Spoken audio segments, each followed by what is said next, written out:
পাকিস্তানের জনপ্রিয় অভিনেত্রী হানিয়া আমির সৌন্দর্য ও অভিনয়ের জন্য সবসময় আলোচনায় থাকেন। তবে এবার তার সৌন্দর্য নিয়ে নতুন বিতর্ক শুরু হয়েছে। সম্প্রতি এক চিকিৎসক দাবি করেছেন হানিয়ার রূপ পুরোপুরি কৃত্রিম, এমনকি তার চেহারার স্বাভাবিক ডিম্পল বা টোল পড়া হাসিটিও নাকি সার্জারির ফল।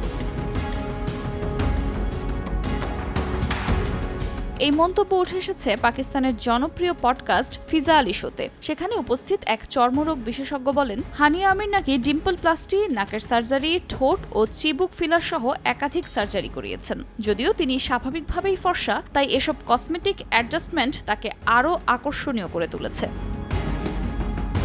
এই বক্তব্য সামনে আসতেই সামাজিক মাধ্যমে ঝড় উঠেছে। হানিয়ার ভক্তরা চিকিৎসকের এমন মন্তব্যকে অশোভন ও অপ্রয়োজনীয় বলে মনে করেন। তাদের দাবি, একজন তারকার ব্যক্তিগত সিদ্ধান্ত নিয়ে জনসম্মুখে এভাবে আলোচনা করা অনৈতিক ও অপেশাদার আচরণ।